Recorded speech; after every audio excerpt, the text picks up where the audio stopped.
Hello, everyone, and welcome to RSCast for the rival and elite recap and rewards, and of course, some more predictions for you further down the line. There's a lot of rewards on this stream for all of these players in the middling tiers of RSC, and of course, those playoffs on Saturday and Sunday, as well as all the play-ins throughout the week, were some spectacular Rocket League. But I am joined here on this RSCast by Arch and by Buddha. How are you guys tonight? I'll start with Buddha. I'm doing great. Definitely awake now, so I'm ready to go. But yeah, we've got some great awards to give out, and obviously, what a great week it's been as always. Week after week, it always steps up, and we still got a couple more playoffs to go, and I can't wait to see what happens. Yeah, it's been a brilliant weekend for me as well. Met some very, very cute people along. Yes, Papusa, Sindog, B-Shape, the Serenity. There's too many to name. The list goes on. Yeah, it was a really good weekend. I am lacking sleep.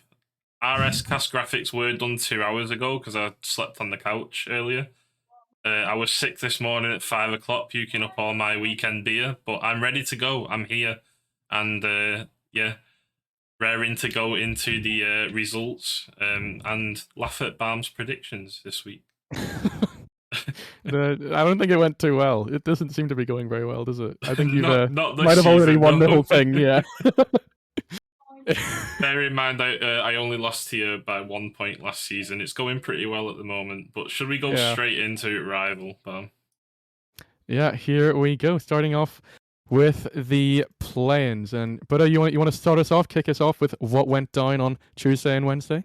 Well, starting off on the Tuesday, in day one, Toxin came in hot with the 3-0 sweep onto Uranum.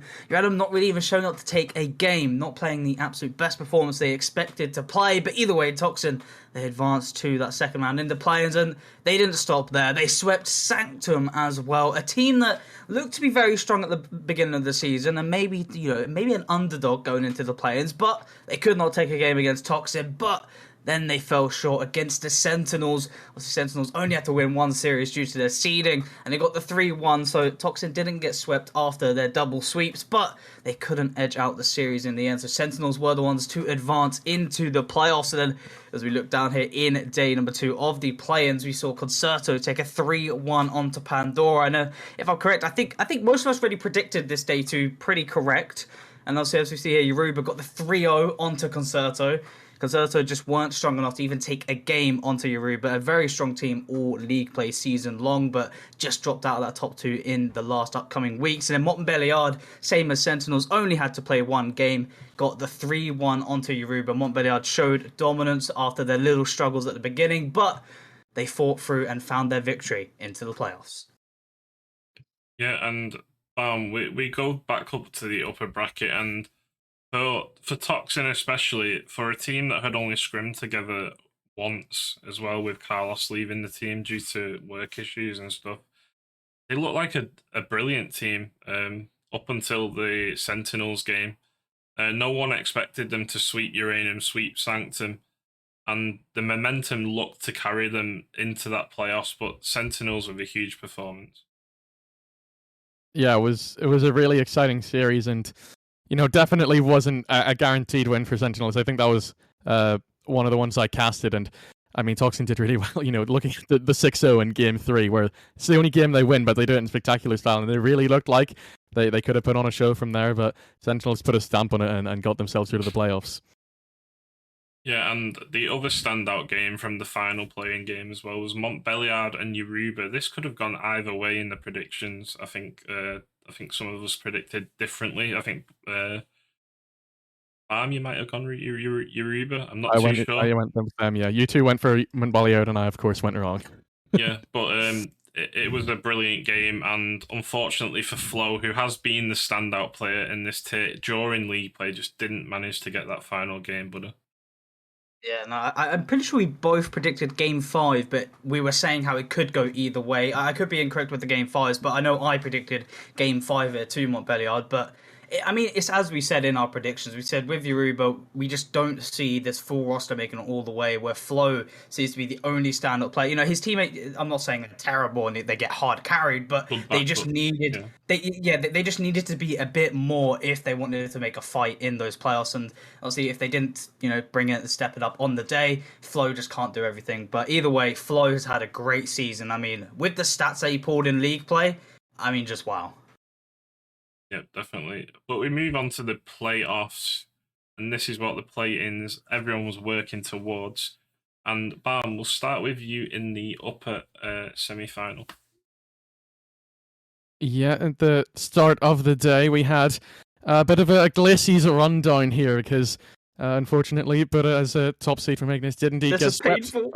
Yeah, it's a little bit painful. We had Arch in after week 9 with Venom against Vanguard Tanoia, but with Fearless Charlie against not against Sentinel, against the Sorcerers, and yeah, wasn't a great matchup for them. All 3 games going against them, and I mean they're all close games: 1-0, 2-1, and 3-1. Looking at is that the right game? Okay, I think it's linked wrong because the wrong players are playing. But I don't. It's 3-0 anyway. But I mean all close games in that 3-0, and yeah, Sorcerers they just saw it through. They're really playing on the day, and it's a very impressive run from them, as you can see later on in the bracket. Then Blizzard taking down Unity. I think all three of us had a Blizzard and Charlie winning. So I mean, you Blizzard are the ones to live up to that precedent, as they were probably predicted more so to do. And yeah, 3-1 against Unity, very solid. They dropped the game, but I don't think they were ever really too bothered about it.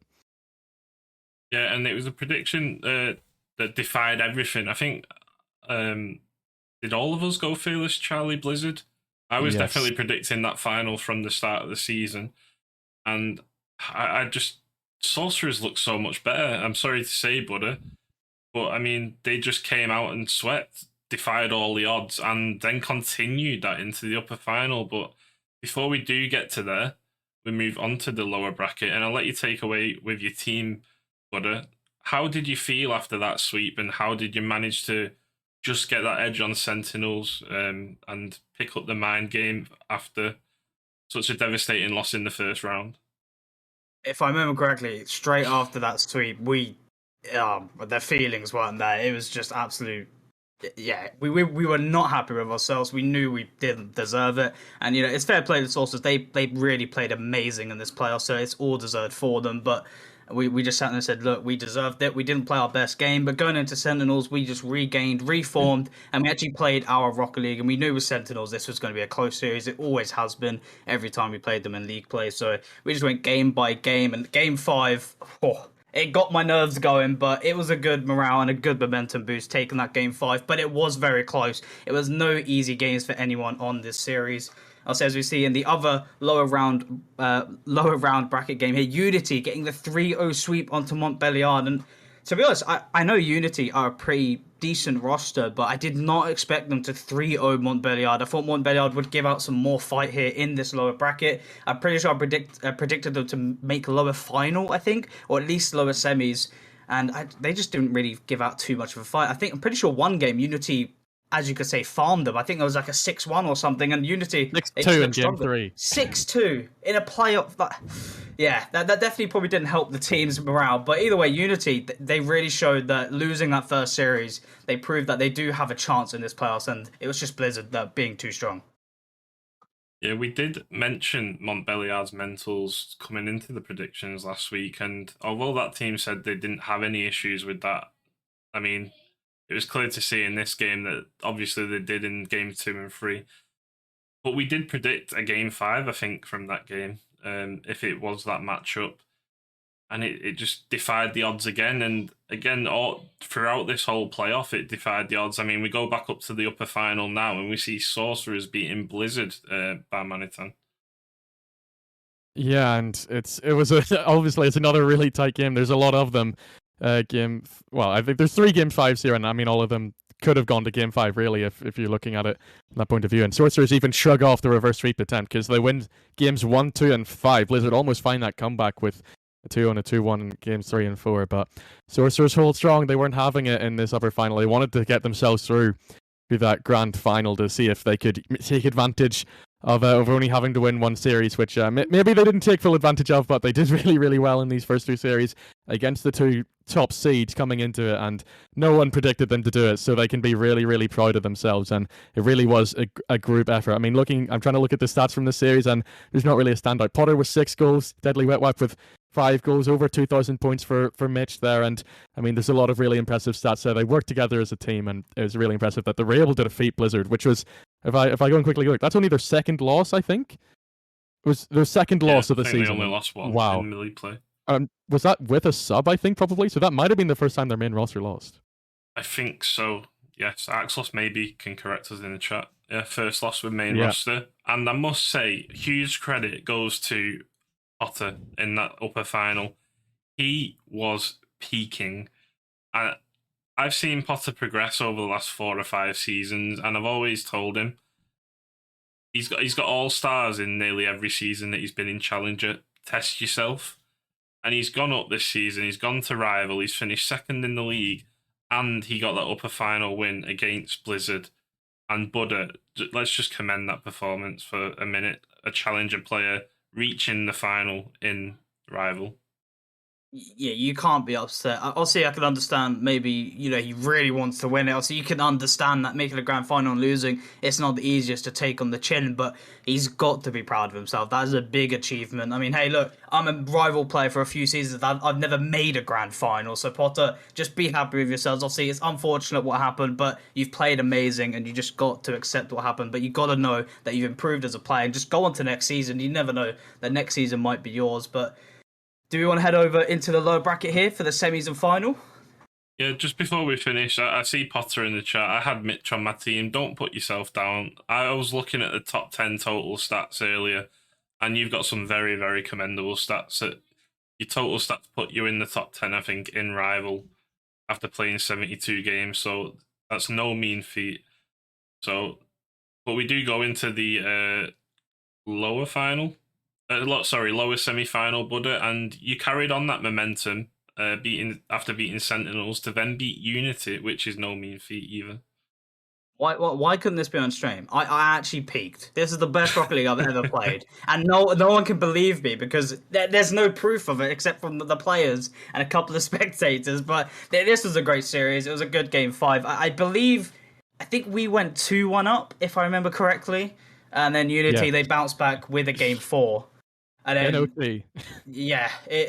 this game was it was intense because we knew how to play against them, but it was just if we were playing to our expectations, playing our game of Rocket League, but we just made so many mistakes in this series, but luckily we kind of just outdid it, so it was kind of good from our half, but it was such a good series, Game 5. Unity put on a great show. It's a shame it couldn't get on stream, but the Unity side, the way they went out wasn't, it wasn't upsetting at all. They put out a good performance, and obviously a Game 5 victory. Going into that lower final, we got swept, but at least we lost to the winners, so it doesn't hurt as much. But Blizzard, they really showed that they did not want to go out here after losing that Game 5 against Sorcerers. They really showed up, and they were just the better team, of course, with that 3-0 sweep.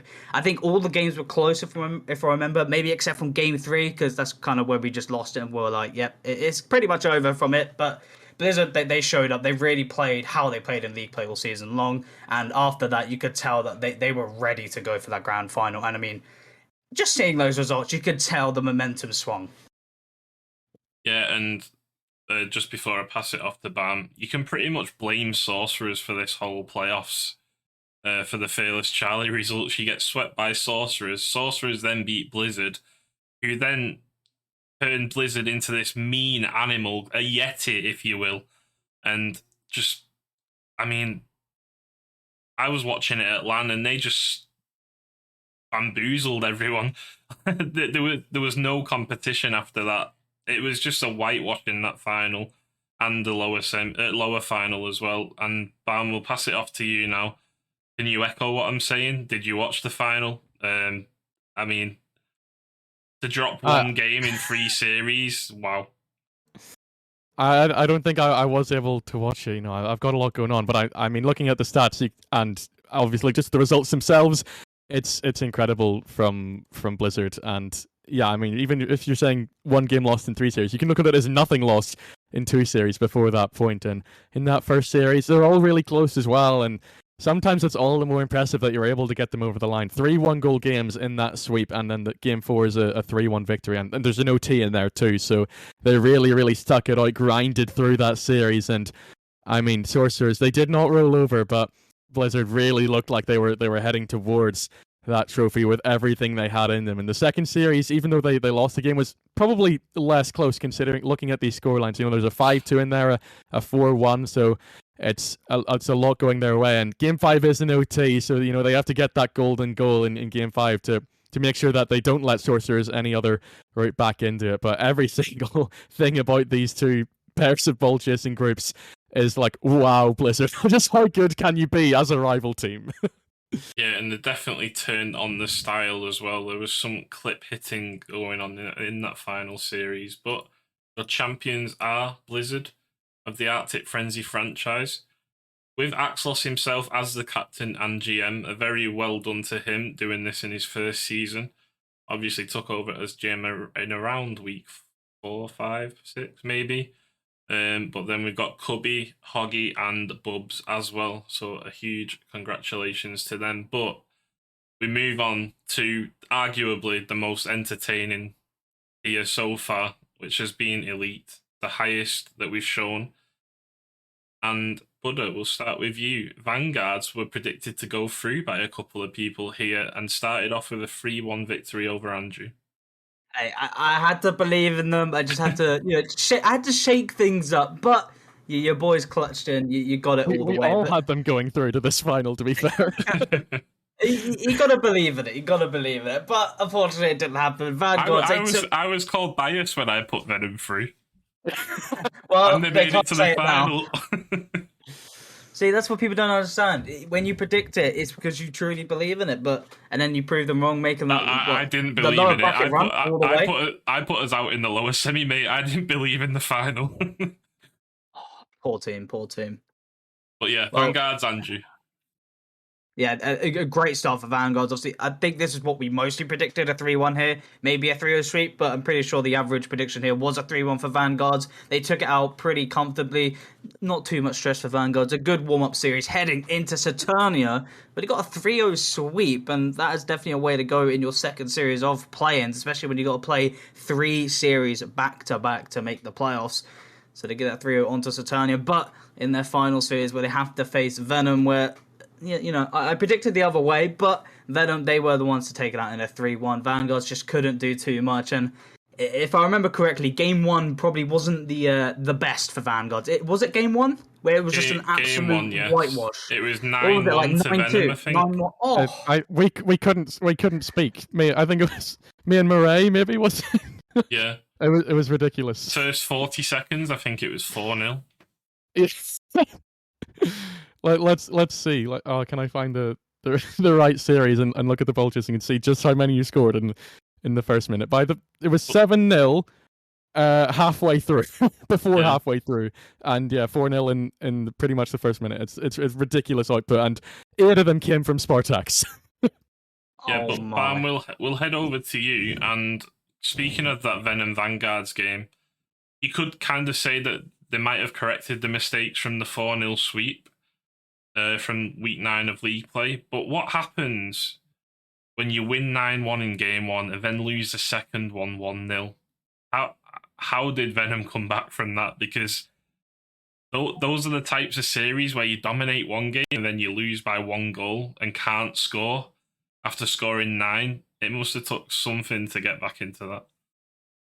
It is absolutely insane, because that game 2, yes, Vanguards were impressive, but Venom really stepped down from that incredible Game 1 precedent they had set. They were not hitting the same shots. They were having more mistakes in defense and, really letting them in. Even in Game 3, I think Vanguards go ahead because of another Venom mistake. All 3 of them take their eye off the ball and let Vanguards into it. But somehow they find that form once again and just keep on scoring goals. They score 11 goals in Games 3 and 4, and it's such a turnaround. It's so hard to do that, and we've seen so many teams falter, as you said, in series like this, where the other team is just grinding out those 1-0s, and you can't seem to get a foothold. But Venom, they stepped it up. They were finding each other with passes. They were finding some incredible clips as well. It certainly wasn't a fully team based performance. There were definitely pop offs from certain players. Yeah. I mean, mostly Spartax, to be fair, considering he scored 17 of the 20 goals in that series. But yeah, really, really well done to all three. He can't do that, of course, without Dallin and Minty holding that firmly behind him so that he can go and score all those goals. Yeah, my team was so worried about going into this game, and obviously Bolt was clipping on the two teams prior, but the game plan was to shut him down and just monkey everything that Bolt was doing, and it worked. We rectified the week 9 mistakes, but as we move on to the lower bracket, Avalanche, perfect run into the playoffs, buddy. Yeah, I believe in my boys, but it didn't happen. Yeah, with Cubby, the rival champion. I mean, he played amazing, and I just want to quickly mention Titania did use a rival player as well. I do apologise, Loomis. I didn't know that, but thank you. But they did use a rival player as well. But Avalanche used their rival player, and they show how it's done. 3-0 sweep onto Fearless Bravo, and if I gotta be honest, they dominated us. We had no chance of taking the game. Avalanche came out guns blazing. They just knew what to do on the day, and obviously they went over into Argon, a team that's been the drawing merchants in league play, and we mostly predicted a game 5 here, no matter who went through, just because of Argon's league play performance. But Avalanche just, they said no. We know you can draw the games. We don't want to risk that game 5, and Avalanche just go with the 3-1. But they do get that game 5 onto Zador, which has been, what you could argue, the better performing team in league play. But I do believe it's Zador. They did have roster changes, right? Towards the end of league play, I believe. Yeah, they cut. Evie was on inactive reserve. Freddie has to be cut for the benefit of the team, and I don't think he could attend playoffs. They brought in Blizzy, I think, and remind me, Bam. Dem was playing that series. It was No, I know that they brought in, but Dem was of the rival sub up, yeah. But yeah, to go to a game 5 with a rival sub was commendable, but very commendable. I mean, he just made the plans. I mean, as we go to the playoffs, so, they didn't go all the way, but they still played really well. Cubby, yeah, he just proven himself that he can hold up in the elites here, and we might see him there next season, depending what happens. But either way, it was a great series for them. Zador just couldn't quite edge it out, but they did put up a good performance. They didn't go out without a fight, and Avalanche were your team to go to the playoffs with the rival champion Cubby. Yeah, the plus 20 that he'll get for winning the rival team maybe might push him there. We move on to the playoffs now in Elite, and this was wow. I don't know what else to say other than that, Bam. The predictions went crazy for this one. Just a little bit. I mean, we start off with the predictions going slightly more our way in Eros versus Rhapsody, where Eros just absolutely stormed the Overture side. 4-0, 5-0, and 5-1. Rhapsody barely had a look in, and Eros really, really showed why they were the team with the most wins in Elite by the end of it. They were on 54, 4 clear of anyone from either conference. So really, really strong from them. And, obviously it's the best we see from them on the day, but really showed you just how well they can do. But then it's pretty much all about the other series in this first round, because Luna IO go 2-0 up, and then Bladesmiths go absolutely mental in games 3, 4, and 5. It was absolutely ridiculous the whole way through, and we really thought in the casting booth that they were done for, that Luna IO looked too strong, that, it was Ignis dominancy, but no, absolutely not. Bladesmiths, they struck back, and yeah, they really, really did look good. In that game too, even, they go 4 up, and Luna IO threatened to make the ridiculous comeback, but Bladesmiths just shut it down, as they did the whole way through that process of the reverse sweep, and really, really restricted Luna IO to the game plan to the max, and, got into that upper final where they just go even further. Yep, and we move on to the lower semi, I think. No, lower quarterfinal, sorry, buddy. And Venom just piling on the misery for Rhapsody with a sweep, and Luna IO convincingly beating Avalanche 3-1. Why couldn't my 1% prediction work? Bonesy subs in for Rhapsody. Boom, they make the lower bracket run. Nope, it doesn't happen. Venom, they shut them down. 3-0 sweep.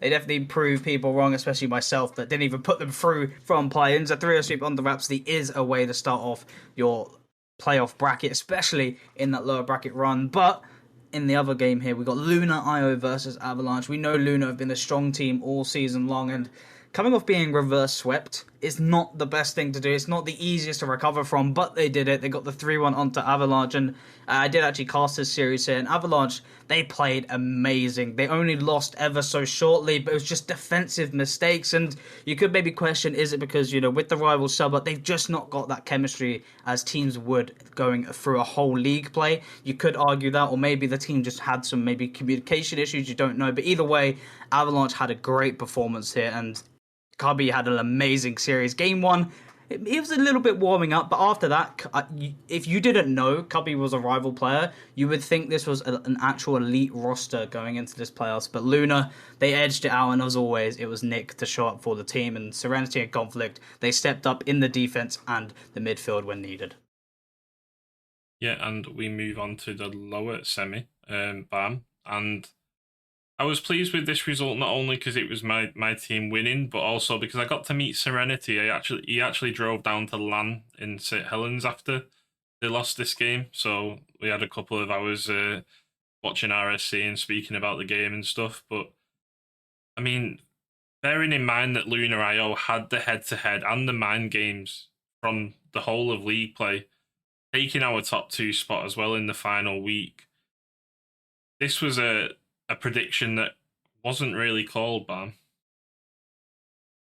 It's you want to go with that head to head and with the obviously the league placement, but it doesn't go that way. I think I did predict Venom to take it just before the casting booth, but looking at it now, it's kind of questionable why in some ways because of those 2 factors coming out from Luna, but Venom were just looking better on the day. They were really, really strong in that Rhapsody sweep, and almost even stronger against IO, considering it's the tougher opponent. And yes, they drop a game, but they really, really fight back. And in that game 4 where they win it all, they went 3-1 down, and they just pulled it out the bag. They scored 5 goals in a row to make it 6-3, and they looked so confident when doing it. They were all working as a unit, and it wasn't even Spartax getting on the goals himself this time. Daline with 1 and Minty with 2 in that game 4, and they were definitely scoring elsewhere in the series. So it's really impressive that they were able to take down Luna IO like this when Luna IO were it was the top 3 of Ignis. It was another one of these fights, but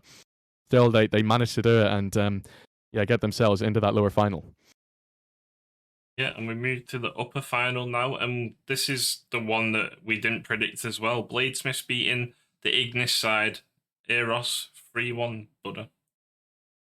Yeah, I mean, Eros, personally, I just thought obviously I predicted them second, but I thought they would not have a struggle here in the upper bracket, but they did. Bladesmiths, they just proved that, no, the casters, why didn't you predict us? We're just going to prove you wrong, but they just do it again, and I mean, it's fair play to them. They've got that team chemistry, especially between the team and bringing in Kairu recently, but it's just worked with Kairu. Nothing seems to be wrong with it, and it just clicked, and the team just showed why it works as a team. And taking down Eros 3-1, I didn't get to see this series personally, but just by going off of it, it's got to be well deserved. And Eros, going down into that lower bracket from that probably wasn't the best feeling, but I just still think it's crazy with the elite bracket. Seeing what Venom, Eros, and Luna, one of them have to go through the lower bracket from league play. I think it's just crazy, and it just makes that lower bracket probably one of the hardest that we've seen. Yeah, and moving down, another result we didn't expect. You could maybe call it a little bit more with the head-to-head being 4-4 in league play, and one of those series being with a sub. But Eros looked like the more dominant team during that league play, being first, being the more demo-heavy team, faster, more aerial controlled, but Venom, 3-2, Bam. Yeah, and even further than that, Eros looked like they have the clutch, considering they won the 2 overtimes that were in that series, but that's not enough. You need more. You need to win that 3rd game, and they just weren't able to do so. Venom make the comeback in games 4 and 5, both very, very close. And Eros definitely did have the chance to make it to that grand final, but Venom, they stuck it out. And I mean, yeah, they deny the comeback even in game number 4, where Eros could have taken it, because they went 4-2 up, and then Eros go 4-3 up, make it a 1-goal game, make it sketchy for Venom in the last moments. But then Venom go and do it again in game number 5. Just make sure they do it. It's 2-2 halfway through. And then Spartak scored the winning goal. They saw at the last minute and got the result that they wanted. You know, they win the head-to-head this time after it was a tie in league play. And it's such a close series. Anyone could have gone further, but it was the Symbiotes that came out on top. And did any of you watch this final? I saw bits of it, but I didn't fully 100% focus it. But I just think it's crazy how it went. You know, with lower bracket, you expect them, to take the first series, but not in a 4-0 sweep. Like, come on, give them some chance of hope.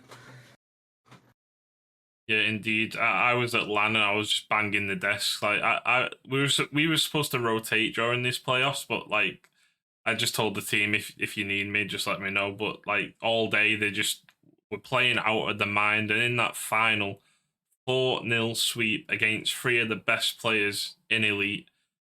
And I don't know where it came from. Spartax was peaking. Minty and Deline enabled that peak. And unfortunately, we said in the VC, like, their mentals will go after a 4-0 sweep. But not knowing that those 3 play really well together as mates, and the mental just did not go bam. And they ended up taking it with a 4-1 victory. Duck and Kairu with some of the most insane saves that we've seen in this tier. Even in the series I casted earlier against Luna Io, some of the saves they had to stop Luna Io from winning it 3-0 or 3-1 were absolutely ridiculous. So, I mean, just of course, that continues on throughout the day, and it's a huge part of why this team saw so much success. They're always ready to make that last-ditch effort and deny their opponents just when you think the ball's about to hit the back of the net. So, yeah, it's a really, really commendable part of their game. And obviously, it's not to take anything away from their offense, but I mean, it's incredible. 33 saves they had in that 4-1 victory. That's just how well they were doing. And I mean, some of those 33 saves have to be clips. I'd say probably quite a lot of them. They were absolutely incredible. And not only that, it's avenging demons as well, of course. You know, they lose the grand final last season, but they go against you, Arch. They heard you talk about the fact that you don't like people sticking together after the season because it usually means you're not making the most of the cap. But you know, this was definitely a team of friends, as you say, that they didn't let the bad vibes affect them, and they saw it through to the very end. 4-1 in that bracket reset grand final. What a performance by Bladesmiths. Yeah, what a performance indeed. But I just want to commend the pure imagination of Duck's positioning, because you just see him driving into the net and seeing someone going for a double tap and thinking, where are you going, Duck? And then he sees the future. Vector said it on the cast as well. I mean, Deline, I think, went for a couple of double taps. Spartax went for a few double taps. And Duck's just there flying in the middle of the net, expecting it to come. And he just clears it away. It was just insanity. And Kairu getting some double saves as well in that repeat final.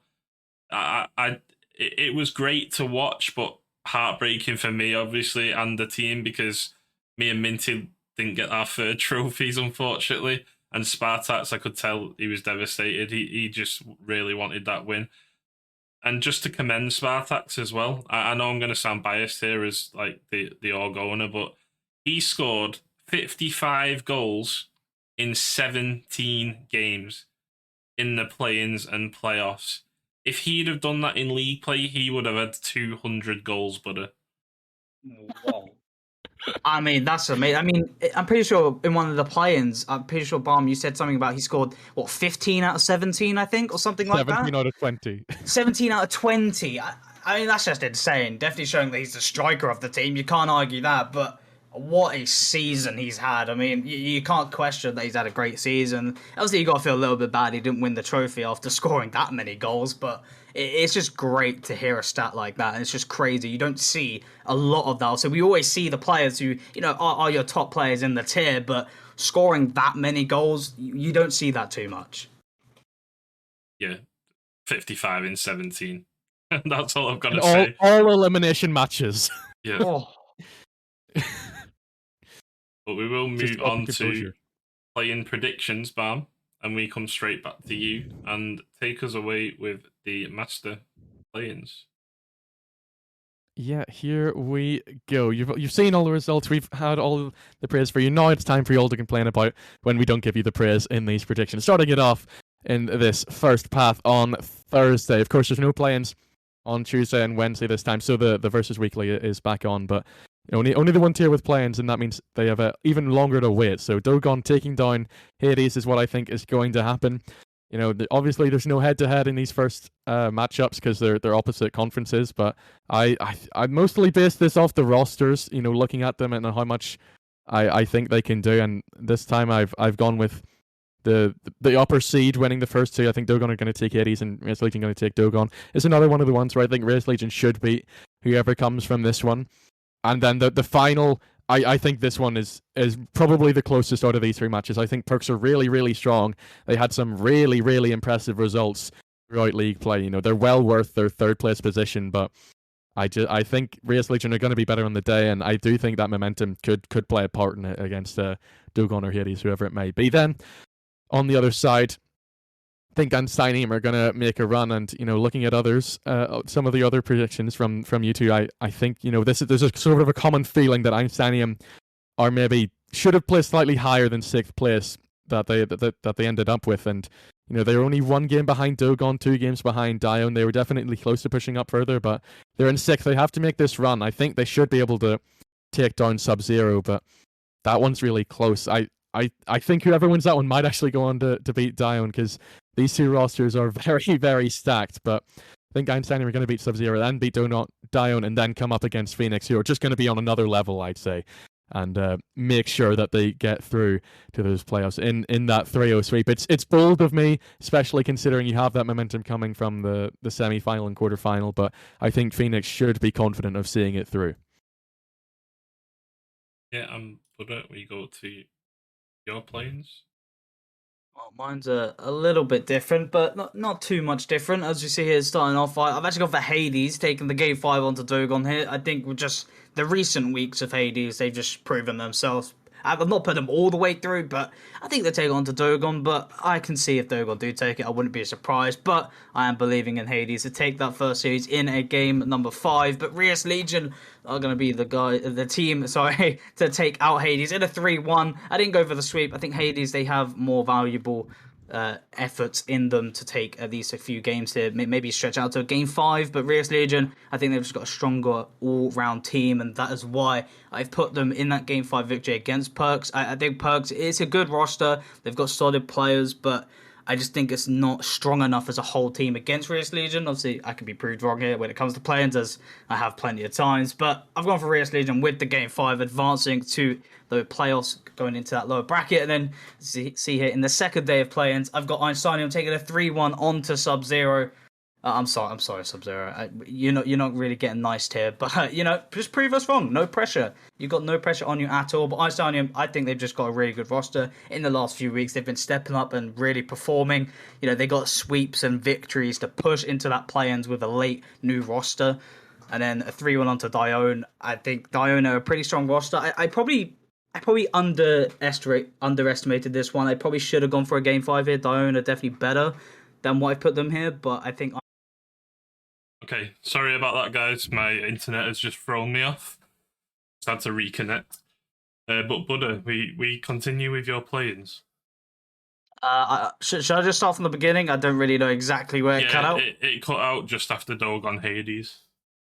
Oh, okay. Oh, it cut out there. Jeez. Well, obviously Hades taking a game 5. I said, with the last couple of weeks, they just were stronger in a league play, especially taking down some top dogs. But Rias Legion, I think they've just got the stronger roster as a team to take out Hades, and I don't think it'll go all the way to game 5, but it probably can, with Hades really stepping up on performance after their first series victory. But Rias Legion in a game 5 versus Perks, it could go either way. Perks is a very strong, solid roster, but Rias Legion, I think they've just got the better all-round team, a little bit more stronger with chemistry. So I've put Rias Legion to go into those playoffs, and to go to the day 2 of play-ins. Einsteinium with a 3-1 onto Sub-Zero.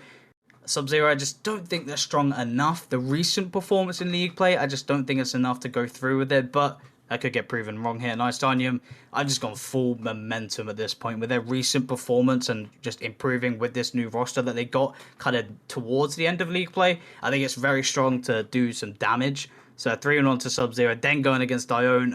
I could probably see Dione, putting up more of a fight, but Einsteinium with momentum, I just think they're going to be a force to be reckoned with. And Game 5 against Phoenix, this is why it's a Game 5, because Phoenix are a very strong team. We've seen them take games, take series onto top teams, so it won't be easy. But Einsteinium, I believe in them. They're my little underdog to go through the play-ins and hopefully do some ruckus in the playoffs. Yeah, I've just actually had to look at the server members just to see who Element had, because, I mean, you two are predicting them to go really far, and I've kind of got them going out first round here. But I'll start with Dogon and Hades. This one I could not call. I mean, when I thought Hades were improving, we know the roster of Valerie refresh. But Dogon have got Matty Mumu, and we can't forget that he won the first elite tier in season 5, and ever since then he's got to 1900 2k, and this is going to a game 5. I'm pretty certain of that one. But I have it with you, Buddha. I've got Hades winning this one. But moving on, I've got them losing to Rias Legion. I just think the chemistry of Hugo, Emma, and Alanis will overcome that Hades side. But Perks, this is the one where I see Perks taking it. Again, I'm always going to back the Ignis side, but Perks have been peaking in recent weeks, especially Berserk, and I don't know where it's come from and why it wasn't like that in the first half of the season, but they made a charge to that third place spot, and I just see them taking it. With Sub-Zero, I think they've got one of the strongest teams, and I don't know how they finished 5th. You can say that they've had infractions and stuff and substitutions, but Ols, Zaki, and Wizard, you've got 2Ks there and an undervalued player in Ols who has just hit 1800 as well. So I see them taking this Einsteinium team, and although I've seen the players that they've got now, after looking, obviously Trask, I think he played a couple of seasons ago here for Natural Disaster, when that was a franchise, but I still see Sub-Zero taking this. Again, I see Sub-Zero being stronger than Dione. I usually back the Ignis sides, but Dione draw a lot this season. I think they've got a similar draw record to wins and losses. So yeah, I just think Sub-Zero are going to make this beautiful run and take out Phoenix as well, 3-2. I think the head-to-head between Sub-Zero and Phoenix might be 4-4. Phoenix might be 5-3, actually, thinking about it. But that was week 1 when they beat them 3-1. But again, Sub-Zero, new roster, compared to week 1, and I just see them taking the whole of the play-ins. We'll move on to you, Bam, in the playoffs. Yeah, it is indeed the case that Phoenix win that head-to-head, but with the win in week 1. So, maybe something to go for, maybe, as you said, to go against. But here we are, my playoff predictions, and, starting it off with the double second seed win here in the upper bracket. All D-Lynch has said to me, every single interaction I've had with D-Lynch in this season has been, don't doubt Nocturne. So, I've gone with you, D-Lynch. Now you have to carry through here and actually get the results that you've been claiming you're going to get. So I've got them taking down Nocturne, and obviously some this Irish is bias in here. just a little bit. You've got the Ignis bias, I've got the Irish bias. Who knows what's going on. But yeah, obviously this is the new Carnage roster that haven't had the chance to play anything in league play. But bringing in SK, or he's known as Seb, in some places, he's a really talented player, and comes in as the 1900 CMV to replace Serve. It's going to be tough for them, but I think it's really, really close against Nocturne, and they will definitely be very, very thankful if they do manage to get through round 1 there. Then Lunar Titan to beat Zayu, Zhu, who knows which way it goes. I'm going to go with Zhu. And this one, I think I'm probably even less confident with somehow. It's ridiculously close here. Really, really tough to predict anyone to go through. But Luna Titan, I'm going to say, are better. And it's really just only just about. I don't know if I even have any particular reason, It's just what I'm feeling. And Vladimir, all I can say is, are you getting first rounded? ? That is that is what's happening here, yes. And sometimes you have to go out there, and sometimes you have to go with the ridiculous stuff to try and fight your way back in the prediction standings. So, that's what I'm going with. Yeah, Zaya to Lucy Luna Titan and then get beat by Phoenix as well. I'm feeling something about this Phoenix side. They definitely got an upset or two in them, but they're gonna stop at Carnage in that lower semi after Carnage beat Rias Legion. That's another one that can go either way. I'm looking at all of these and thinking, why have I done this? And then it's like they're pretty much all coin flips. Rias Legion obviously have a really, really strong chance coming in from those play-ins, but I've gone with Carnage. I've gone with SK stepping up here in this lower bracket to take down Rias Legion, take down Phoenix, and then in the upper final, Nocturne to win again. I've got to be confident in them here. Jordy, the former uni player, I think he had quite a lot of success in that scene, and Azizel with the current success, he's done quite well. And I think they're going to combine, obviously, with D-Lynch to take down Luna Titan, knock them down to the lower final, where Carnage make sure that they stamp on why they were ahead of them by 5 games in league play and why they grabbed that top spot over the whole of Master, the top of Master on the Glaciers Algiers with 46. So Carnage, they have the best game record coming into it. It's just how they gel as a 3. And I've said they're going to succeed quite a lot, but in that grand final, I still have Nocturne winning it. And, you got to back the Irish. Well, everyone's going for the lower bracket run for the Symbiotes franchise, so I can't complain with that one just yet. But Buddo, we start with you, and Carnage beating Nocturne this time, and D-Lynch won't be happy on Barman's side. Yeah, this one took a while to predict, because obviously Carnage with the roster change, I believe, it's SK for Serve due to injury. Yeah, it was tough, because with Serve, I probably put Carnage to grand final easy, without a question, but the question would be, do they win it? But it was tough for me to predict this bracket with that change, because obviously they've been a really strong roster all season long. So I think they'll take the Game 5 onto Nocturne. I still rate the team. I think they've made a good choice and a good opportunity with the team. So I don't think they'll go underperforming in this playoffs. So I think they'll get the Game 5 onto Nocturne. But this... I hate this team name. Zayu, I think. Well, yeah, Zayu, right. I need to get that locked in. Zayu, this was tough as well, because before week 7, I'd easily put them to grand final, but with their past results in league play, it just makes you question what has happened. Is it because maybe they almost guaranteed top 2, or were they generally just underperforming? I don't know, but it just swayed my predictions here for them, and I put Luna Titan in that Game 5, in that round 1. I highly rate Luna Titan, obviously, as you can see here by the bracket. But as we go over to that lower round 1, Nocturne, a 3-1 onto Rias Legion. I don't think Nocturne struggle here, especially coming off a Game 5 versus Carnage that I predict. So I think they'll come out with this easy, maybe even get a 3-0 sweep here. But Rias Legion, they've got that chemistry as a team, and I think they'll be able to make them work for it. But I just don't think they'll be able to edge that one out. But I've forgotten it already. Zayu, isn't it? Zayu. Zayu, yeah. Why do I always forget this one? This is a. It's literally the smallest letter team. Just choose one, Buddha. No one's going to really be able to correct you here. That's the thing, that I've picked it, but I forget it. I don't know why. But I've got Zayu down here against Einsteinium. I know I said Einsteinium to kind of make some damage in the playoffs, but I mean, are they going to take down Zayu? I don't think they will, but if they do, then congratulations. You really do deserve to make that lower bracket run, but I think they're just going to be too strong, especially at Game 5 after Luna Titan. I think they'll really buckle up and be like, okay, we've had a bad end of league play. We need to step up, and I think that's where they will step up, but just not enough against Nocturne in the lower semis. I've got them taking that 3-1. I think D-Lynch and the team will really step up after dropping down. And I just think these teams, it's just going to all come out who really wants it more in that lower bracket run. And then in the upper final, I've got Luna Titan, a Game 5 again against Carnage. I think Luna Titan edged this one out just because of the roster. I think it just won't be enough. And I think Luna Titan, I just highly rate this roster. KO is a very good player alongside with his teammates.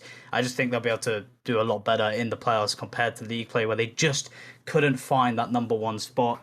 But in that lower final, I got the Nocturne taking a game 5 onto Carnage. Unfortunately, this is where Carnage Road ends. But as I said, if they had serve, I could easily put them in that grand final. But that's nothing against SK. Personally, I've never seen the player play, so I don't know, how good the team's going to be. But that's why I put them to the lower final. I know they're still going to be a team to be reckoned with. But in the grand final, Nocturne, I've basically put them in the first series just purely off momentum. We know how well teams go off momentum, going off that lower bracket. So I think they'll take that first series. But Lunar Titan, they'll warm up. They've had their little break. They'll get the rust all gone and they'll take it back with a 4-2 of their own. And hopefully, if my predictions are correct for once, Lunar Titan shall be the champions.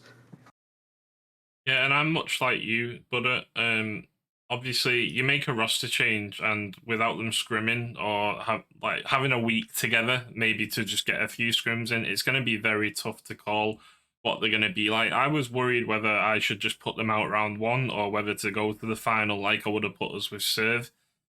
If Serve was in this team, I would have put us winning, to be honest. And ZYU as the losers.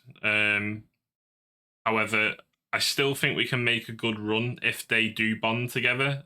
We must remember that SK actually did sub in for Carnage in week 4 or 5 and got us a 3-1 win when Serve wasn't available. SK also subbed in for Sub-Zero and got them a win. And he's also played in Premier this season. So he is a talented 1900 plus player. It's just whether can he bond with Charm and Alfie like Serve has. For anyone wondering why the roster change has been made, Serve did break his wrist. It's an extenuating circumstance, and it's not fair to punish the players for someone not being available due to injury. So that is why the roster change is there. But yeah, from the top round, we've got Carnage beating Nocturne 3-1. At the start of the season, me, Barm, Axlos, and Friday were all in a call deciding where people came in the league. I had Nocturne actually finishing top 2 or 3, and I had Friday whispering in my ear that this team isn't as good as it used to be. They're a bit washed, put them lower. And I think we put them down in 5th or 6th at some point. But 5th. 5th was 5th. the power ranking. So, I believe in Nocturne, but I mean, it's against my franchise. I'm going to put us to win regardless of Serve not being there. But Nocturne have defied some people's odds in the predictions this season. So that is why I have them beating Perks in the lower quarter final. I think it's going to be a tough game, especially with Berserk peaking as well. So it's on Perks now to go out and show us why they should be in that lower semi. I have ZYU beating Lunar Titan 3-2. This is a game that I was really struggling to call as well. I do think it will be a game 5. We must remember that Pluvo and Chaos at the start of the season were 2 of the best players in this tier. I think they might have been playing subs or just messing around in the final 2 or 3 games because they admitted on stream that they'd thrown the result. And just about secured that second spot top spot because Nocturne threw their game afterwards, reminiscent of Venom losing to Vanguards, really. But in the lower bracket, I've then got Lunar Titan beating Sub-Zero 3-2. Again, I think this is going to be a game 5 for Lunar. I don't think they're going to get any easy games in this playoff. So I predicted a lot of 3-2s. Then in the lower semi, I've got Lunar Titan beating Nocturne 3-1. Again, I just backed the Ignis team. Nocturne are a really good team, but I just see Lunar Titan being stronger, especially with KO this season. He's been peaking out of his mind. Into the upper final, I have ZYU beating Carnage 3-1. Again, like I said earlier, if this was Serve, I would be putting us to beat them, but without him and lack of chemistry, I think ZYU will take it. And then I've got Lunar Titan losing to us in the final 3-2. I think we have the head-to-head on them, possibly a 4-4. I am not too sure on that one. But I believe in my team, and I've got to beat Lunar here.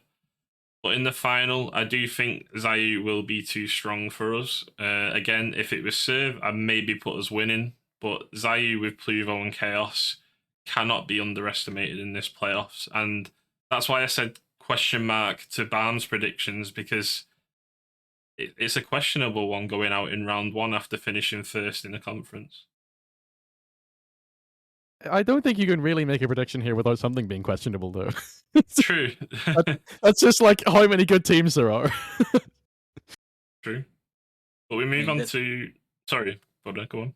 There's a reason you're winning the predictions and me and Barm are behind. There's a reason. Yeah, but some of mine could be wrong in this one, and your wild ones take over that. So exactly, because if our wild ones are correct, it's insane. It's just not seen. And then me and Barm just look like the gods of predictions, but it's not happened yet, Barm. So yeah, L. Happened last season. Let's not forget too quickly here. We move on to Premier, though, and this is one that we don't know too much about, Buddha, so this is one we expect Barm to catch up to us with, but take it away with your playoff predictions, man. I mean, this is just inevitably going to go all wrong for me, right? every single RSCast, you build me up as knowing things, but this is what I have gone with, and I starting it off with the two top seeds to go through and win it. I mean, London did only get top seed as head to head against Solus, and of course because of Arch taking that game off them. But the first round might be a little bit easier here because 0-0 prospects are going to be playing with J-Wolves instead of Edgeby. Edgeby has left the org entirely, and now J-Wolves, who was their coach, is going to be playing as that third with Trex and Enlid. So we should be seeing London advance here. London are going to be playing Karka, who is technically only just being signed, but they played him as a sub 3 times throughout the season, so they definitely have experience with him still. And I think Karka has probably been playing more Rocket League in total than J-Wolves has. On the other side, Luna to take down Solus.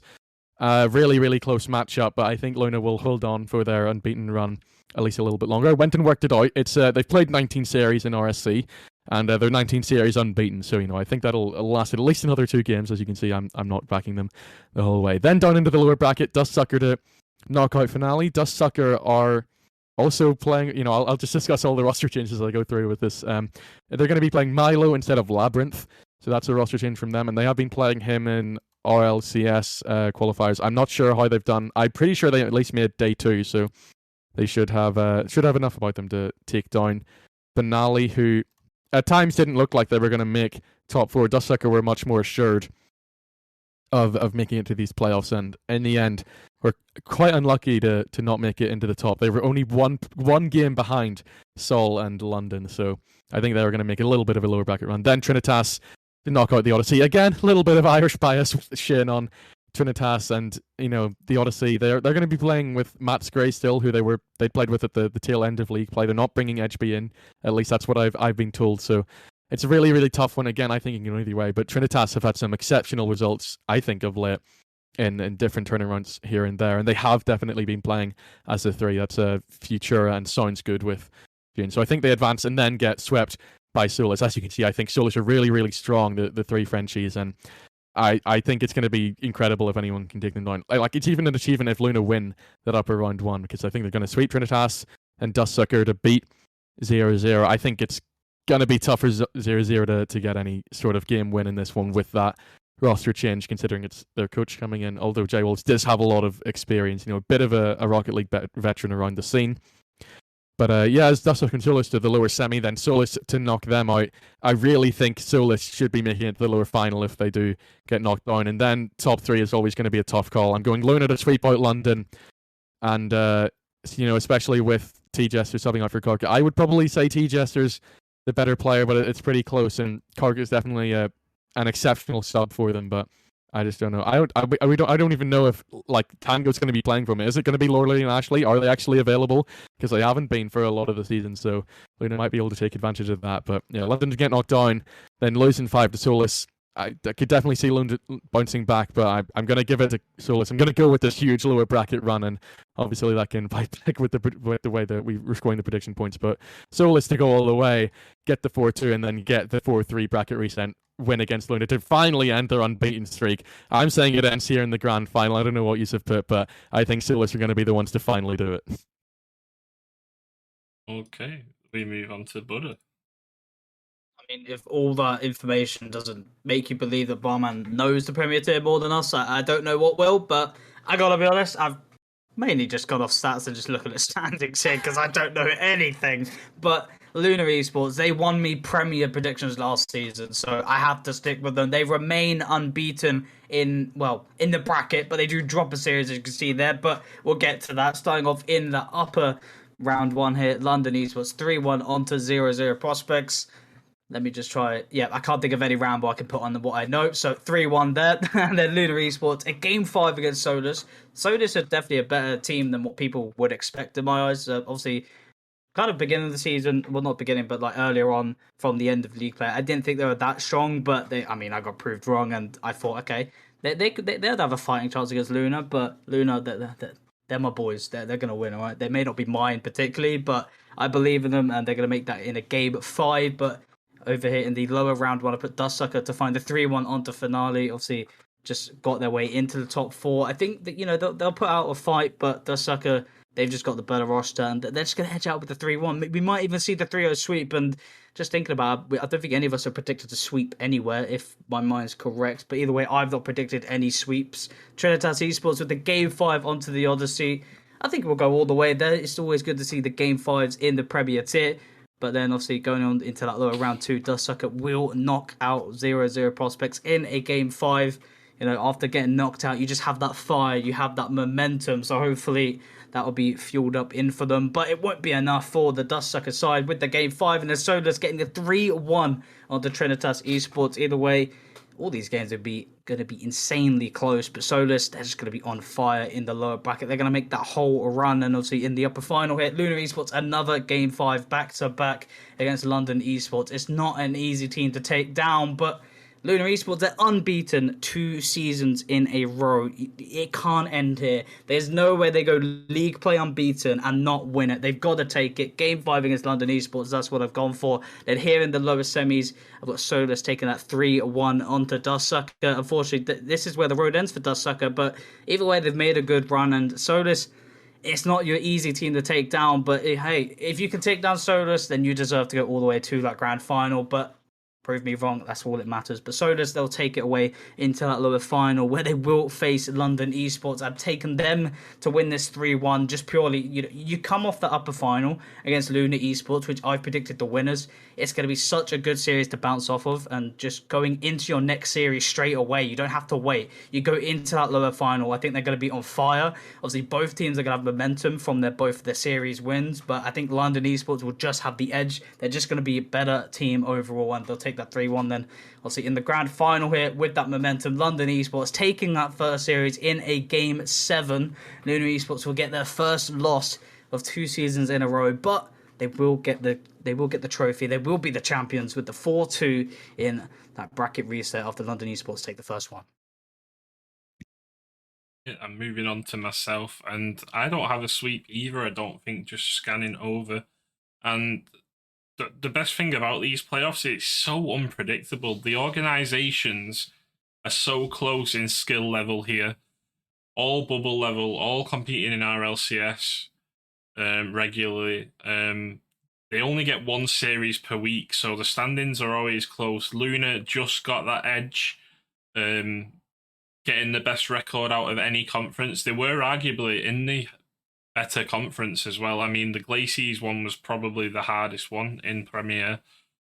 And initially, I have them beating Solus 3-1. I really did rate Solus at the start of the season. They were running away with it, but they were first in league play and then forfeited a game because they didn't turn up, which tells me they weren't too fussed about it. If they've got that mindset going into these playoffs, is that going to affect them, that they're not too fussed about winning in RSC? You've also got the fact that I played them in Premier and took a game off them. In the final week of league play, that just doesn't look great going into playoffs. So I've got them losing to Luna 3-1. Again, undefeated in 2 seasons. They could make it 2 full seasons if they win these playoffs. London Esports, I've got them beating 0-0 Prospects 3-1. I think it would have bin 3-2 if Edgeby was still part of this roster, but if anyone's been keeping up with Twitter, he has left 0-0. So I think London Esports will win this one 3-1. But again, I don't know how London's roster is going to perform, because who is it they've just brought in? Barm? Harka, the Spaniard. Yeah, so they've just brought him in for E-Jester. T-Jester was the main roster, and Tango has also been playing for them. But I think it should be Lordley, Ashley, and Karka who's playing on the day. Yeah, so Lawley and Ashley, I mean, everyone knows them. Two brilliant players. I just don't know too much about Karka and whether he will come in and secure the dubs after this first round. But Dust Sucker, I must say, is one team I'm really proud of with the predictions this season, because I really rooted for them at the start. I think I predicted them third in conversations with you, Barm. I think you wanted them a bit lower. I don't know where we agreed to put them in the final predictions, but yeah, Dustsucker was one team Dustsucker was one team that I rated from seeing our LCS results and stuff. So and the versus weeklies as well. We can't forget those. So I've got them beating Finale 3-2, even though Sapphics is a really good player, and Dux as well. In the next one, I've got the Odyssey beating Trinitas Esports. I know Trinitas have some recent good results. However, the Odyssey are a well-known org. They've got a really strong roster. I thought Edgeby might be coming in to boost that roster, but apparently he isn't playing. But yeah, I've still got them going through anyway. We must remember that this is an extra round as well. This is like a play-in round as the first one. So Dustsucker and Finale and Odyssey and Trinitas all have extra bits to do. Moving on to that lower quarterfinal, echoing the other tiers, we've got 0-0 Prospects beating Dustsucker 3-1, Odyssey beating Solis 3-1. Upper final, I've got Luna beating London 3-2. Again, I can't go against someone who's been undefeated in RSC for 2 seasons. Gek, Acidic, and CB are just a top roster. Moving on to the lower final, I think... that's the lower semi, 0-0 Prospects, I've got losing against the Odyssey 3-1. I was really looking forward to this matchup when I thought that Edgeby might have been playing against his old org. Obviously, you've got that bit of beef on Twitter that's been going on as well. However, I don't think he will be. But I've still got the Odyssey winning 3-1, who then move on to play London in the lower semi and lose 3-2. And then I really, really wanted to predict a bracket reset, but I just can't go against Luna. How can you go against a team in such a competitive division who haven't lost at all? And I just see them winning 4-3, Barm, and I don't know whether you can sympathise with these picks, but yeah. I mean, have we all predicted Luna? I'm not sure. I went Solus. I'm saying Solus are going the whole way. You two have stuck it easy with Luna. I think that the one bit of copium maybe is the fact that they had the different roster last season in playoffs. So, this roster doesn't have any experience in this knockout RSC format. Okay. There are the predictions. I don't know whether too many people agreed with Master, but I mean, do people agree with Premier? Don't know whether people follow it as much as the draft leagues, but yeah. Next up, we've got a clip of the season, I think, Bam. That sounds like it could be the case and could be a very exciting part of this. Of course, we had Challenger and Prospect decided last week going to Boersville and John in the playoffs, but now we are going over to the... are we going to start with Rival Arch? Have you got Minty got the clips ready for us? He's just about got them onto Google Drive. I've just downloaded them, so if this doesn't work, this is the first time I've added it to OBS, so blame Minty if this doesn't work and we have to do it on stream next week. But yeah, clip of the season, Rival. We do have an extra clip as well at the end, which won't be on the poll because it was hit during playoffs, but it deserved to be up there and it will be on the straw poll once you've watched it. So here we go.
Has been scored.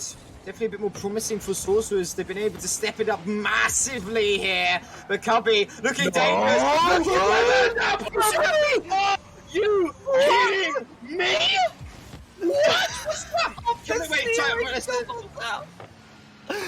Oh my goodness! Masters, if you're in chat, clip it and ship it now.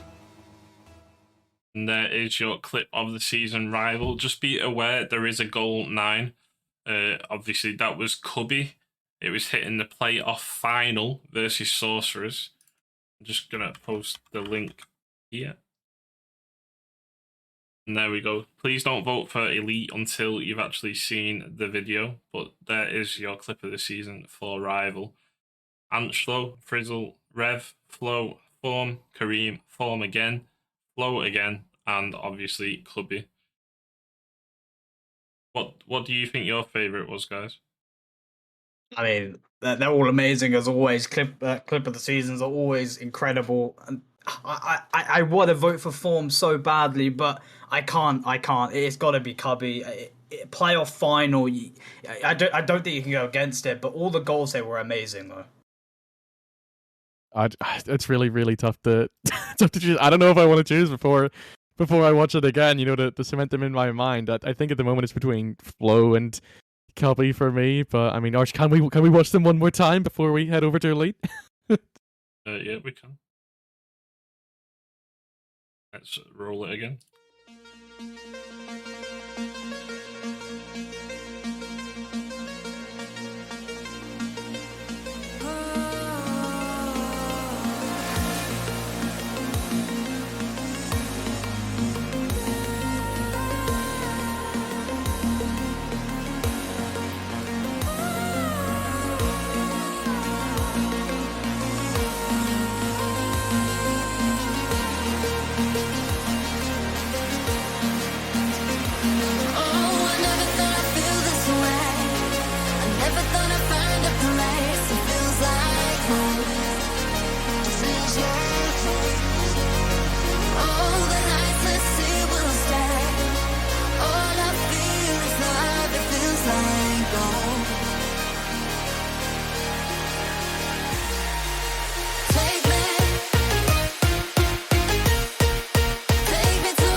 Been scored.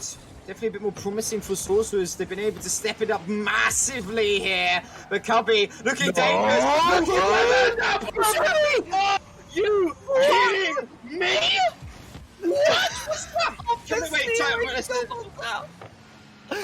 Oh my goodness! Masters, if you're in chat, clip it and ship it now. And there we go again, 1 to 9. We do have an addition of Cubby that was hit in the playoffs, but I think we should go straight into the Elite one, seeing as we're already getting votes on them. Yeah, let's make sure that, you know, you can't vote anymore before you actually see the goal. So hopefully this montage will also work just as well. And make sure you're watching attentively to see just how good these goals are, and you can make an informed decision about what's good, because there's a lot of goals here, and there's a lot of quality. And I think, isn't there going to be another playoffs one in here, Arch, as well as the montage? Yeah, there's an additional clip at the end here as well. It was a weekend of hitting clips in the playoffs. But yeah, here we go.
keep that one out. Very mightily finely close indeed. Oh! No! What was that? As I said, the clip to talk when the clip. What a finish from Aya! That was insane! Goodness! I can't talk without. And there we have it, the clip of the season for Elite. We've got Nick, J Hill, Evie, Faxon, Rapids, Spartax, Minty, and Entry, with an additional one of Air in the playoffs. Do you want to watch it one more time, Buddha? Yeah, I can't pick one, honestly. I'm actually stuck for a few here. Let's get straight into it.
And keep that one out. Very mightily finely close indeed.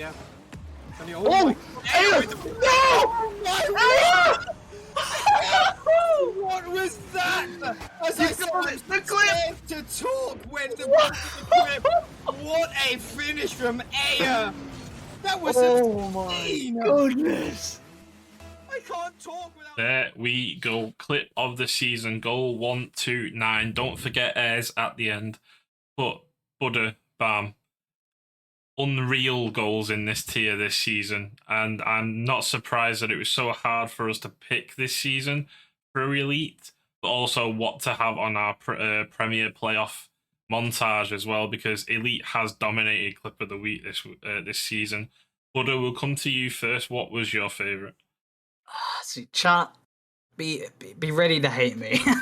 I mean, all these goals are amazing, but I honestly don't think there's an obvious one. I actually agree with Spartax. It's not luck, but I just feel like there's so many of these goals that include more doing in the goal leading up to it, that there's more mechanics to do. And I think, Aya's goal is nice, it's a nice read, it's a good goal, but I personally don't see it as the best clip. I really don't. And I mean, I don't have mechanics, so maybe you can argue that that's what it is, but Spartax, you're not the only one, don't worry, I'm with you. But they are all great goals. There's nothing against that. But personally, for me, I went for Evie's. Bam? Yeah, and I'm gonna some way of a similar route, because yeah, they are all amazing. Do not get me wrong, but like in Rival, I think actually my favorite is Rev, because there's a lot going into it. There's a lot of unpredictability and adapting to what the opponent is doing. It's not just, I say simple double tap. Obviously, they're not simple, but I'm liking the different ways players approach players, and I'm going to go with Jay for that reason, because I think he does really, really well with low boost, finds a triple tap somewhere off the backboard. It looks like it's just going to be a simple finish to the backboard, but no, he gets another 2 touches after the initial one to set himself up. So I'm going to go with Jay. It's not quite as fast as the others, but I think it's a different sort of skill involved. But honestly, I was looking at every single one, and I could not immediately rule one out. I'm quite surprised that the vote has gone so one-sided from the public. I'm going to sit on the fence. I loved picking this montage, along with two of the other people who sit in with me and do this, but I mean, there's so many. I mean, Venom got clipped on twice on two of these, and some of them are the best goals. Entry with his Breezy, Doomsy, Evo, that's it. That's the one. I'm 32, I don't get these mechanics. Who else? J Hills, like you said. Eevee's was so speedy, and in the top opposite corner as well. Airs was unbelievable to hit in playoffs. I'm going to sit on the fence because I can't pick one. And what the hell? Cop out of the century here, one. Come on. I can't pick one. I'm out. I'm not being called a waffle merchant. I'm sorry. You've even got Rapids one from the far corner. Rapids, yeah. Entries. Rapids, calling them all out. We can't stop. Rapids reminds me of Destinies from season 6. That's how good that was as well. But I cannot pick one. I mean, we might as well mention them all here, considering we're going like Spartax with the flip reset and the dunk. Really, really incredible. Minty's against Vanguards. You know, the team. You know, what did you say? He thought he was peaking in that one. That's how good the goal was, despite the 0-4 sweep, and then Faxon with the team pinch. You know, that's the only team pinch we saw with such speed. So they're all really, really impressive in their own right. Yeah, and I just think it's a huge credit to the tier. The players that have been here this season in Elite just need to look at themselves and think, wow, we've hit those clips. Because I'm not being funny, RSC's improving. We're getting up there and only more to come. But you've got till the end of the stream now to vote.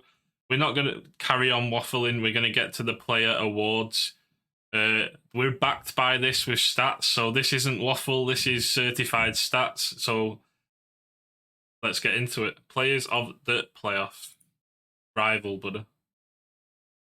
We start up with the rival tier. Your players from the playoffs who stepped up, who were the ones to take it for their teams. Well, your MVP is Angelo with an average of 454 points a game. And also gets that finisher as well with 1.2 goals per game. Really stepping up in those play-ins. And your striker, Excitified with 45.83% shooting accuracy. And again, from the Voltec franchise, from the Unity side, Void is your playmaker, 1.08 assists per game, the only player with above a 1 average. And your savior for the rival tier is Luke Foss with probably the wrong logo there, but he is from the Sentinel side, 2.44 saves per game, a great average of saves. And just a reminder, you must have played 8 or more games in the play-ins or playoffs to be eligible for these stats here. But what a play-ins and playoffs it was for these players that got their awards, and second and third in them have all deserved the top 3. And bam, we move on to the elite players of the week. Here we go. They were playing on Thursday, Friday, and Sunday in the playoffs, but who would have guessed it? Top of the board in the MVP and the finishing marks is Spartax for Venom. They got to the grand final. They won their play-ins match and made their lower bracket one. 558 points per game and 2.2 goals per game. Absolutely incredible from him all day long on Sunday, and of course on is playing match. Then your striker is Ember for the Eros side. They might not have gotten the day to go the way they wanted, but they were still shooting very, very accurately with Air straight behind. But Ember with 42% shooting accuracy takes that striker award. More Venom players feature here with Daline on 1.2 assists per game. He was setting up Spartax all day long yesterday and looked so impressive while doing so. And to round us out in these elite playing and playoff rewards, it's Nick for his team Luna Iowa with 2.54 saves per game, and there were some incredible clips amongst those. He's a really impressive defensive player. Yeah, and we move on to the seasonal top 3 stats in Rival, buddy. These are your players who performed all season long. The consistency was there week after week. Your MVP from the Yoruba side, Flo, with 450.39 points per game. And your finisher is going to be Hera with 1.42 goals per game. Flow just a little shortly behind, but your striker is Panic, the Unity substitute, 41.18% shooting accuracy, almost 50-50ing all of those shots. And your playmaker, the deadly wet wipe from the Sorcerer's side, the grand finalist, 0.97 assists per game. Hoggy just falling a little bit short behind as well, but your saver is Clixie from the Overkill side, 1.94 saves per game. The man not made the play-ins, but he was the defensive warrior to keep them in the fight of league play. And these are your league play, your seasonal top 3 stats, minimum of 20 games played. But what a season it's been for these players. And what a season indeed. But Butter, are we ready for the All-Stars in Rival? Do the chat want this? I mean, I know I want it. I want to see some names on there. There's so many players. I don't know. I couldn't name all 6, but it's got to be good. Well, let's get into it. These show matches are going to be a best of 7 this time as well. We're hopefully going to fill the gap in case of sweeps. So to give you more and more viewing time, we have done best of 7 show matches, and here we go. Here are the All-Stars. We've got Flo, Axlos, and Kareem on the red side, with Dan, Void, and Zyno on the blue side. And then the substitutions, we've got the final 7th, 8th, 9th, and 10th place. We've got Hoggy, Luke Unsworth, Jake, and the deadly wet wipe. And moving on to... Oh, sorry, go on, Buddha. I thought we were just going to talk about these players, but I mean, it's just amazing what teams this is going to be. I mean, you can't disagree with any of these players. I'm personally happy to see that Dan made it, my teammate, and also Flo. He didn't get the make it through play-ins, but he really did deserve this. He's had such a good season. Obviously, Axtos being a part of the rival champions, Karim having a good season all along as well, having that fight in the league play, and not having the best playoff run, but definitely deserves it. And obviously, Zyno and Void having really good seasons for themselves. Obviously, Zyno making that grand final. I mean, all of these players deserve it. And even the substitutes here, you can even argue they deserve that top 6 spot. But there's a reason they're the subs, because they performed all season, and it's going to be a great match. Yeah, indeed. But Barmanitan, we move to the elite seasonal top stats now. And here we have them before your eyes. Once again, we've seen them here before already tonight.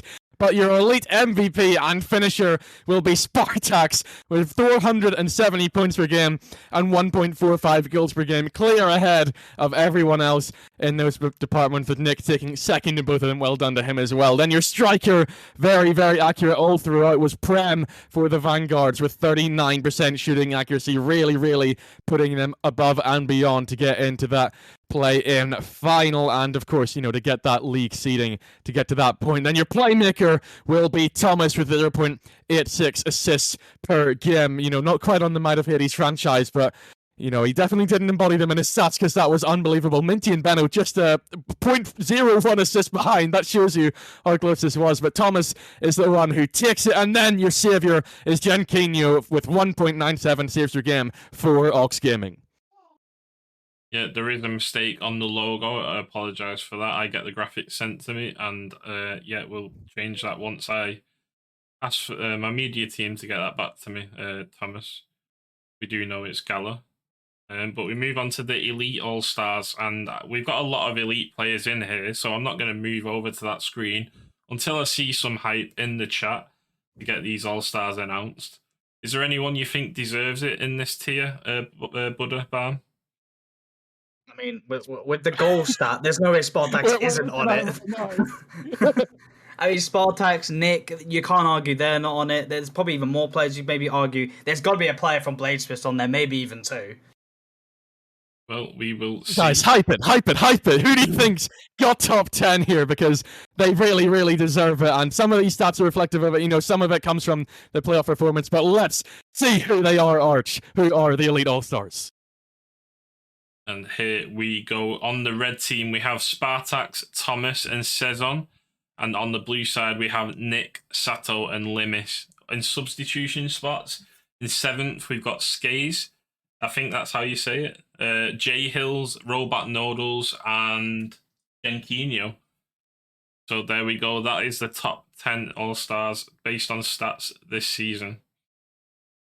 And Sezon doesn't believe himself in chat. He's like, how am I there? I mean, you've just got to look at. I mean, Rhapsody was second, and you had Bonesy on your team. So what? That's an achievement. That's an achievement. Yeah, But yeah, I mean, there's so many teams featuring as well. There's so many deserving awards here. Like that, I'm so glad we have these in RSC because the players deserve to be recognized for how much they're putting into this, because they absolutely have. The playoffs were so competitive the whole day through, and I mean, that's not even to take anything away from league play. You know, they were fighting for 9 weeks straight to see who would get those extra seeds into the final day, and yeah, all 6 of these guys really, really impressive, and of course the 4 subs in behind them. But you know, there's a reason these were the players that were getting to those later stages of the playoffs, because they're all so individually talented. Yeah, indeed. We do not have a team of the week yet. That will be announced after Master and Premier is concluded. We have picked the players of the playoff for team of the week. However, that will be announced next week. But we move on to player of the season, and I want to see even more hype in the chat. We've got to get hype in the chat to move on to this screen, because if you haven't noticed, there was a little announcement this week, Barmanitan. There was. Our wonderful sponsors, our tech sponsors over at HyperX, have provided a headset prize. So, you know, we can give out a lot of awards in these All-Stars. 10 people get onto this graphic, but there can only be one who tops them all throughout the whole season in these tiers to get that headset prize. And of course, all of the pride of standing atop the rest of your players. So come on, guys, who do you think it is? Who do you think is going to get these players of the season? Because we've got 2 to award here, 2 different tiers, and I personally cannot wait to tell you all who's stood above the rest. Yeah, just a little bit more on that partnership with HyperX. They have agreed for 3 seasons over a year, or 12 months if you don't understand my British accent, that they will provide player of the season prizes for the full 3 seasons. That starts from this season, so obviously the players of the season now will receive Cloud 2 headsets. So yeah, looking forward to that sponsorship. They're also giving away a giveaway for staff as well, for the people who volunteered to put this league together, and also socials giveaways. The first one will be for the season 10 signups when they open. But here we go. Player of the season, rival Buddha. Take it away. Oh, it's not the easiest to decide, but there's so many talented players. But it is from the rival champions, from the Blizzard side, the Arctic Frenzy franchise. Axlos is your player of the season. 70 games played, almost with 28,000 points, 17 MVPs. That's a lot when you've got a good roster alongside you, with 81 goals, 55 assists, 81 saves, matching up his goals with 216 shots, building that pressure onto his opponents with a 37.5% shooting percentage, a 71.14% win rate. You can't get better than that, and if you do, well, you're definitely the champions. 8 hat tricks from the player himself, with alongside 5 playmakers and 8 saviors. These are stats that are incredible, and this is why Axlos is your player of the season in season 9 of the rival tier. And alongside that, just to top it off, he won rival as well. That is a way to go out in your season. Yeah, absolutely huge from the Swede. 27, I'm not even going to say 27, nearly 28,000 points, 72% win rate pretty much. I mean, a huge credit must go to Flo in league play, but Axlos just took that team further and ended up winning the whole tier. To go and get knocked to the lowers and bracket reset as well, as convincingly as they did. I mean, they did what Venom couldn't. Speaking of Venom, though, we move on to Player of the Season Elite. And we did get a lot of hype in that chat when Axlos was announced, so I want to see the same for this one. But we move on to Elite, Barmanitan. Take it away. Player of the season in Elite. You guessed it, everyone. It's Spartax for Venom. The most ridiculous number of goals you've ever seen from a player. 94 in league play and probably a gajillion in playoffs. He's just so good. and he absolutely deserves it. He pushed Venom further and further and further, and they don't quite get it in the end, but second place is a worthy finish, and he gets player of the season. 30,500 points, 22 MVPs, 94 goals, 36 assists, 85 saves. The numbers just so high the whole way through. There's 14 hat-tricks in 9 weeks of league play, 63% win rate, 34% shooting, 279 shots, 12 saviors, and a playmaker to boot. What a performance from Spartax and Arch. As a teammate, you must be so proud to see this team do so well, and especially Spartax on that individual level. Yeah, I'm super proud of Spartax. I obviously picked him up because of the individual talent that we saw last season, obviously coming a narrow second to Lovely Cans. He's gone and proved himself this season, but it was so close between 3 players this season. Thomas from Galamo, Nick from Luna, and obviously Spartax. And as with Prospect, results came and determined this one. And 55 goals in 17 games in the playoffs to reach the final from the lower bracket and the play-ins. It was just, I mean, Spartax went out to win this, and yeah, I can't really say much else. He's almost got 300 shots. What? Like, talk about dominating in shooting. How you can't go better than that. I just want to reiterate, 55 goals in 17 games. If that was hitting league play, he would have got 200 goals over the season. That is how crazy he performed in these playoffs. He came into this looking to hit the century at the very least, and he hit it in the first game. He had 8 goals in that game against Vanguards, and he just did not look back. Or in the first 40 seconds. It's sensational. To do it for so long as well. Like, there's so many games, and he just played in every single one of them. Yeah, indeed. But we move on to before we move on to the goal of the season winner, a huge congratulations again to Axlos and Spartax. We will collect names and addresses and stuff like that after the playoffs. We will send those to HyperX on the Monday after the Premier playoffs. But Barmanitan, would you like to go ahead and announce the clip of the season winners? Well, here we go. We've had our pots. Now let's have our cuts, I guess. And, you know, they were somewhat landslide victories, but that's not as a result of the other ones being bad, per se. It's just as a result of the ones that won. It's just being absolutely ridiculous.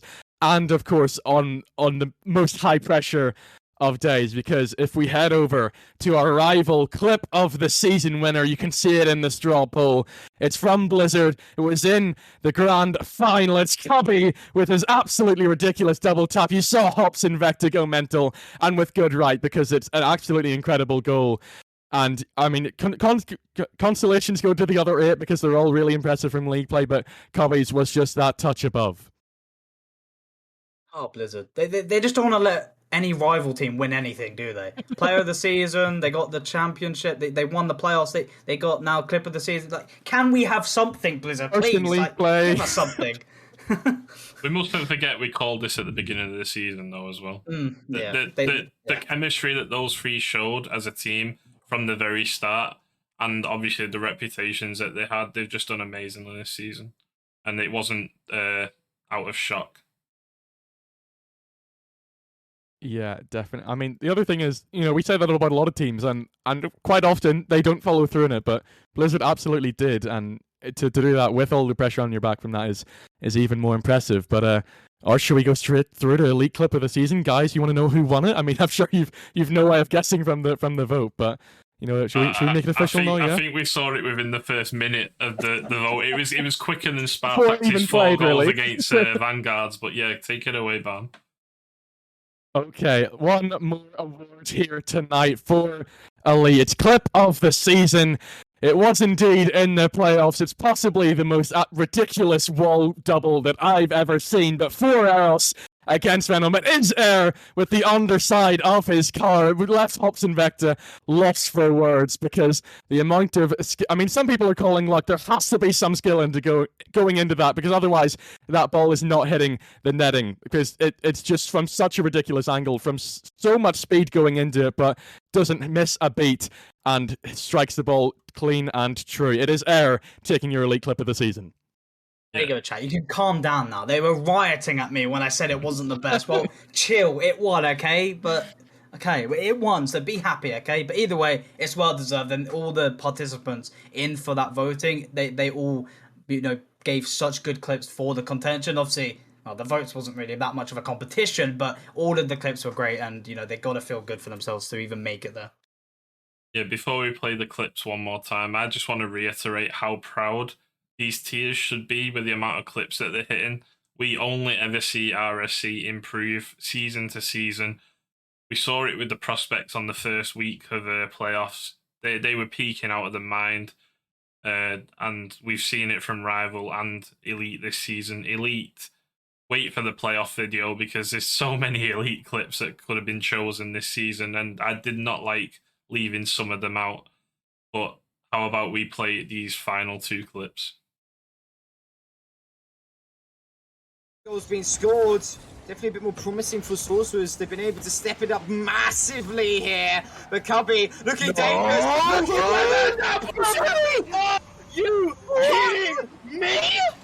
What was that? Oh my goodness! Masters, if you're in chat, clip it and ship That it one out. now.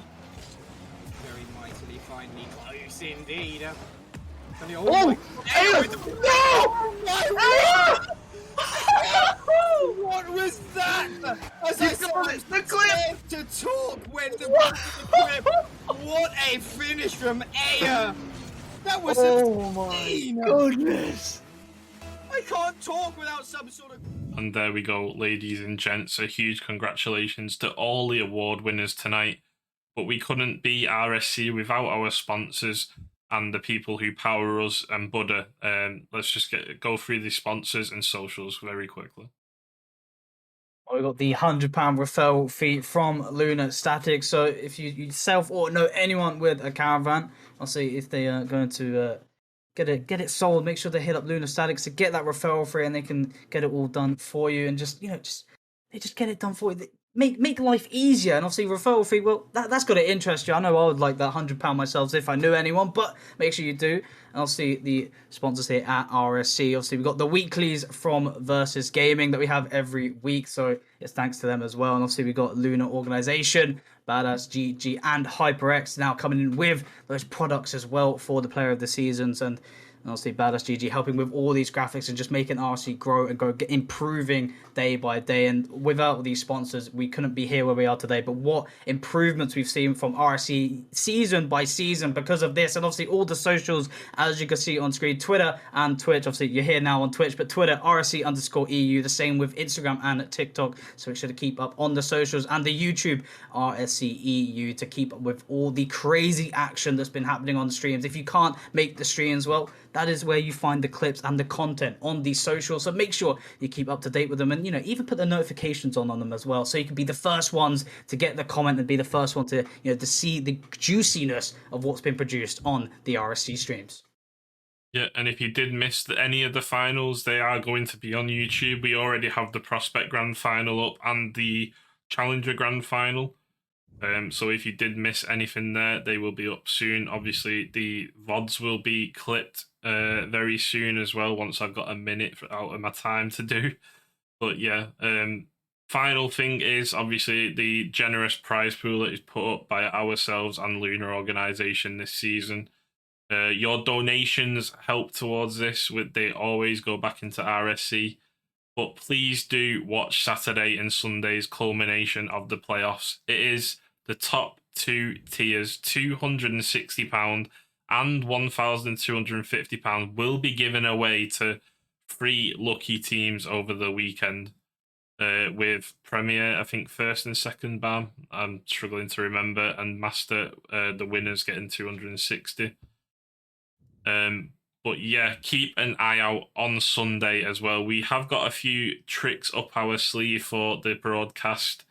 I'm not going to say too much on that. A few people know what's going on in the background, but yeah, I cannot wait to see people watching this stream.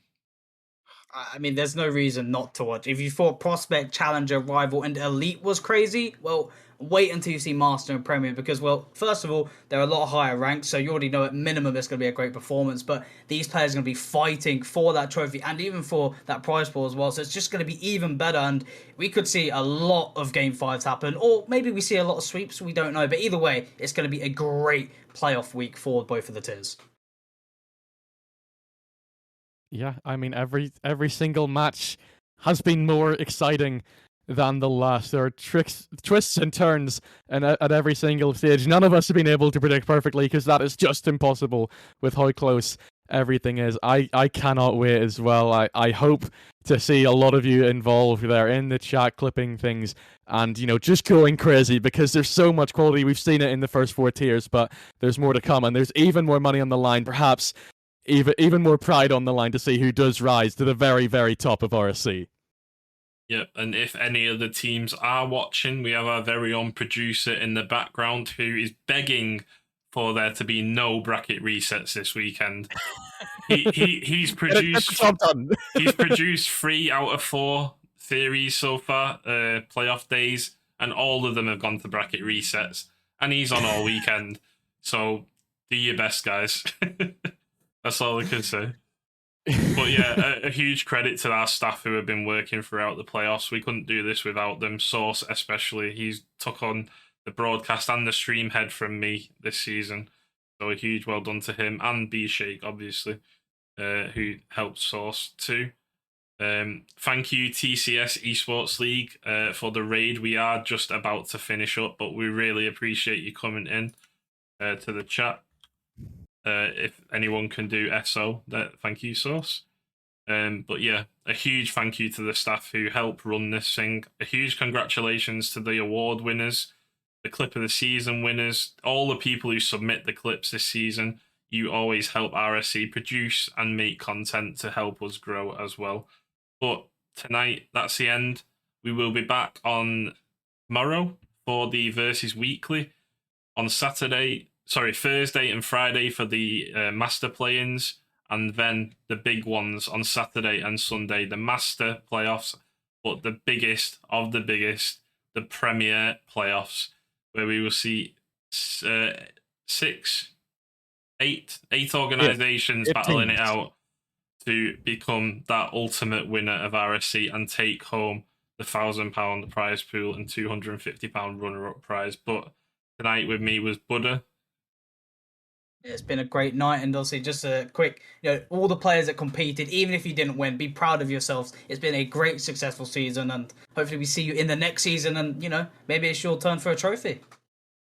And also Barm. See you next time, guys. Thank you, everyone, so much for watching and for taking part. RSC9 has been incredible. Yeah, reiterate that, but thank you for tuning in, and good night.